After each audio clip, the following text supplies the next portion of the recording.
অসমীয়া জাতিৰ আৱেগ হিয়াৰ সামৰ্থু অসমবাসীৰ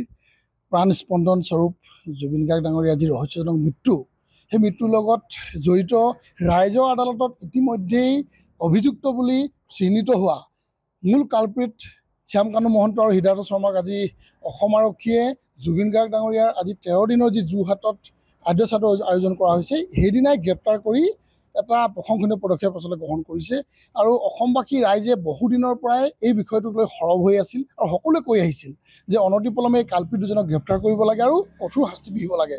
অসমৰ মাননীয় মুখ্যমন্ত্ৰীয়েও এই সন্দৰ্ভত তেখেতে কৈছিল যে আমি তদন্ত ক্ষিপ্ৰতাৰে কৰিম আৰু এই সন্দৰ্ভত আমি বিহিত ব্যৱস্থা গ্ৰহণ কৰিম। তেখেতে কথা দি কথা ৰাখিলে। মাননীয় মুখ্যমন্ত্ৰী মহোদয়ে অসমবাসী ৰাইজক যি কথা দিছিল যে ইয়াৰ সন্দৰ্ভত তদন্ত কৰা হ'ব আৰু দোষীয়ে কেতিয়াও হাৰি নাযাব, এই বিষয়টো তেখেতে যি প্ৰথমতে উপস্থাপন কৰিছিল সেই সন্দৰ্ভত কথা দি কথা ৰখাৰ বাবে টাইহোম ছাত্ৰন্তে আমি কৃতজ্ঞতা জ্ঞাপন কৰিছোঁ। কিন্তু সমান্তৰালভাৱে এটা বিষয় আমি ক'ব লাগিব যে যিহেতু অসমৰ মাননীয় মুখ্যমন্ত্ৰীগৰাকীয়ে গৃহ বিভাগৰ দায়িত্ব লৈ আছে আৰু এই দুজন কালপিতক গ্ৰেপ্তাৰ কৰিয়ে যদি দায়িত্ববিলাক সামৰি নথয়, ক্ষিপ্ৰতাৰে ফাষ্ট ট্ৰেক আদালতত এখেতসকলক বিচাৰ কৰি যাতে কঠোৰ পৰা কঠোৰ শাস্তি দিব পাৰে, তাৰ কাৰণে আমি টাইহোম ছাত্ৰসন্থাই দাবী জনাইছোঁ। আৰু অসম আৰক্ষীৰ প্ৰতি টাইহোম ছাত্ৰসন্থাৰ স্পষ্টকৈ আমি এটা আহ্বান জনাব বিচাৰিছোঁ। যিহেতু দুৰ্গা পূজাৰ পৰৱ চলি আছে আৰু দুৰ্গা পূজাত সকলোৱে জানে যে দশমীৰ দিনা ৰাৱণ বধ কৰা হয়, গতিকে ৰাৱণ জ্বলোৱা হয়। সেইদৰে অসম আৰক্ষীয়ে যাতে এই দুজন কালপিত যিসকল ৰাইজৰ আদালতত ইতিমধ্যে দোষী সাব্যস্ত হৈছে, গতিকে ৰাইজৰ প্ৰতি লক্ষ্য ৰাখি জুবিন দাক ন্যায় দিয়াৰ স্বাৰ্থত কিন্তু ৰাৱণক জ্বলোৱাৰ দৰে দশমীৰ দিনাখনলৈকে কিন্তু এই দুজনক এনকাউণ্টাৰ কৰিয়ে হওক বা অন্য পন্থাৰে কিন্তু শাস্তি দিবৰ কাৰণে টাইহোম ছাত্ৰসন্থাই দাবী জনাইছে। এটা কথা স্পষ্ট, টাইহোম ছাত্ৰসন্থাই আমি প্ৰথমতেই কৈছিলোঁ যে এই ঘটনাৰ লগত জড়িত ছিংগাপুৰ অসমীয়া এছ'চিয়েশ্যনৰ যিসকল ব্যক্তি আছে, যিসকলে হাঁহি খিকিন্দালি কৰি সৰুদিনা জুবিন দাৰ মৃত্যুৰ প্ৰাক মুহূৰ্তলৈকে সাঁতোৰ চাই আছিল, তেখেতসকলে ৰং ৰহস্য তেখেতসকলে উপভোগ কৰি আছিল আৰু অন্যান্য সংবাদ মাধ্যমৰ কোনোবা এজন ব্যক্তিৰ নামো ওলাইছে আৰু যিসকল আজি গাৰ্গ নামৰ এজন ব্যক্তি তেখেতসকলৰ সম্বন্ধীয় বুলি কোৱা হৈছে, তেখেতকে ধৰি প্ৰতিজন ব্যক্তি আৰু লগত এই অনুষ্ঠানটোৰ লগত যোৱা প্ৰতিজন ব্যক্তিক কিন্তু তদন্তৰ আওতালৈ আনিব লাগিব। আৰু কেৱল তদন্তৰ আওতালৈ আনি CID কেৱল 12 ঘণ্টা সোধ-পোছ কৰি যাতে তেখেতসকলক সন্ধিয়া এৰি নিদিয়ে, কঠোৰ পৰা কঠোৰ শাস্তি দিবৰ কাৰণে তেখেতসকলৰ ওপৰত কি ধাৰা লগাব পৰা যায়, তেখেতসকলৰ ভুলবিলাক যে ৰাইজে দেখি আছে, সকলোবিলাক আচলতে ইয়াৰ ওপৰত তদন্ত কৰি কঠোৰ শাস্তি দিয়াৰ ব্যৱস্থা গ্ৰহণ কৰিব লাগে। আৰু ভিডিঅ' ক্লিপবিলাক আমি নিউজ মাধ্যমতে হওক বা ছ'চিয়েল মিডিয়াত দেখিবলৈ পাইছোঁ, টুকুৰা টুকুৰকৈ কোনোবা এৰি আছে, কোনে এই কাম কৰি আছে, তেখেতসকলক কিন্তু তদন্ত আওতালৈ অনাৰ প্ৰয়োজন নাই। তেখেতসকলক পোনছাতে গ্ৰেপ্তাৰ কৰিবৰ কাৰণে টাইহোম ছাত্ৰসন্থাই দাবী জনাইছে। অসমীয়া জাতিৰ আৱেগ হিয়াৰ সামৰ্থু অসমবাসীৰ প্ৰাণ স্পন্দন স্বৰূপ জুবিন গাৰ্গ ডাঙৰীয়া যি ৰহস্যজনক মৃত্যু, সেই মৃত্যুৰ লগত জড়িত ৰাইজৰ আদালতত ইতিমধ্যেই অভিযুক্ত বুলি চিহ্নিত হোৱা মূল কালপ্ৰিট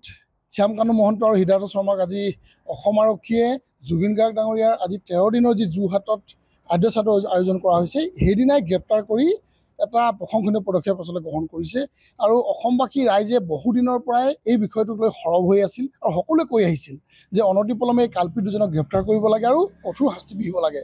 অসমৰ মাননীয় মুখ্যমন্ত্ৰীয়েও এই সন্দৰ্ভত তেখেতে কৈছিল যে আমি তদন্ত ক্ষিপ্ৰতাৰে কৰিম আৰু এই সন্দৰ্ভত আমি বিহিত ব্যৱস্থা গ্ৰহণ কৰিম। তেখেতে কথা দি কথা ৰাখিলে। মাননীয় মুখ্যমন্ত্ৰী মহোদয়ে অসমবাসী ৰাইজক যি কথা দিছিল যে ইয়াৰ সন্দৰ্ভত তদন্ত কৰা হ'ব আৰু দোষীয়ে কেতিয়াও হাৰি নাযাব, এই বিষয়টো তেখেতে যি প্ৰথমতে উপস্থাপন কৰিছিল সেই সন্দৰ্ভত কথা দি কথা ৰখাৰ বাবে টাইহোম ছাত্ৰসন্থাই আমি কৃতজ্ঞতা জ্ঞাপন কৰিছোঁ। কিন্তু সমান্তৰালভাৱে এটা বিষয় আমি ক'ব লাগিব যে যিহেতু অসমৰ মাননীয় মুখ্যমন্ত্ৰীগৰাকীয়ে গৃহ বিভাগৰ দায়িত্ব লৈ আছে আৰু এই দুজন কালপিতক গ্ৰেপ্তাৰ কৰিয়ে যদি দায়িত্ববিলাক সামৰি নথয়, ক্ষিপ্ৰতাৰে ফাষ্ট ট্ৰেক আদালতত এখেতসকলক বিচাৰ কৰি যাতে কঠোৰ পৰা কঠোৰ শাস্তি দিব পাৰে, তাৰ কাৰণে আমি টাইহোম ছাত্ৰসন্থাই দাবী জনাইছোঁ। আৰু অসম আৰক্ষীৰ প্ৰতি টাইহোম ছাত্ৰসন্থাৰ স্পষ্টকৈ আমি এটা আহ্বান জনাব বিচাৰিছোঁ। যিহেতু দুৰ্গা পূজাৰ পৰৱ চলি আছে আৰু দুৰ্গা পূজাত সকলোৱে জানে যে দশমীৰ দিনা ৰাৱণ বধ কৰা হয়, গতিকে ৰাৱণ জ্বলোৱা হয়। সেইদৰে অসম আৰক্ষীয়ে যাতে এই দুজন কালপিত যিসকল ৰাইজৰ আদালতত ইতিমধ্যে দোষী সাব্যস্ত হৈছে, গতিকে ৰাইজৰ প্ৰতি লক্ষ্য ৰাখি জুবিন দাক ন্যায় দিয়াৰ স্বাৰ্থত কিন্তু ৰাৱণক জ্বলোৱাৰ দৰে দশমীৰ দিনাখনলৈকে কিন্তু এই দুজনক এনকাউণ্টাৰ কৰিয়ে হওক বা অন্য পন্থাৰে কিন্তু শাস্তি দিবৰ কাৰণে টাইহোম ছাত্ৰসন্থাই দাবী জনাইছে। এটা কথা স্পষ্ট, টাইহোম ছাত্ৰসন্থাই আমি প্ৰথমতেই কৈছিলোঁ যে এই ঘটনাৰ লগত জড়িত ছিংগাপুৰ অসমীয়া এছ'চিয়েশ্যনৰ যিসকল ব্যক্তি আছে, যিসকলে হাঁহি খিকিন্দালি কৰি সৰুদিনা জুবিন দাৰ মৃত্যুৰ প্ৰাক মুহূৰ্তলৈকে সাঁতোৰ চাই আছিল, তেখেতসকলে ৰং ৰহস্য তেখেতসকলে উপভোগ কৰি আছিল আৰু অন্যান্য সংবাদ মাধ্যমৰ কোনোবা এজন ব্যক্তিৰ নামো ওলাইছে আৰু যিসকল আজি গাৰ্গ নামৰ এজন ব্যক্তি তেখেতসকলৰ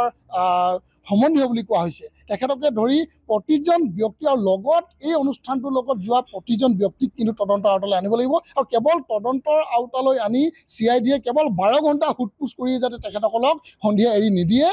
কঠোৰৰ পৰা কঠোৰ শাস্তি দিবৰ কাৰণে তেখেতসকলৰ ওপৰত কি ধাৰা লগাব পৰা যায় তেখেতসকলৰ ভুলবিলাক যে ৰাইজে দেখি আছে সকলোবিলাক আচলতে ইয়াৰ ওপৰত তদন্ত কৰি কঠোৰ শাস্তি দিয়া ব্যৱস্থা গ্ৰহণ কৰিব লাগে আৰু ভিডিঅ' ক্লিপবিলাক আমি নিউজ মাধ্যমতে হওক বা ছ'চিয়েল মিডিয়াত দেখিবলৈ পাইছোঁ টুকুৰা টুকুৰকৈ কোনোবা এৰি আছে কোনে এই কাম কৰি আছে তেখেতসকলক কিন্তু তদন্ত আওতালৈ অনাৰ প্ৰয়োজন নাই তেখেতসকলক পোনছাতে গ্ৰেপ্তাৰ কৰিবৰ কাৰণে টাইম চেনেলে দাবী জনাইছে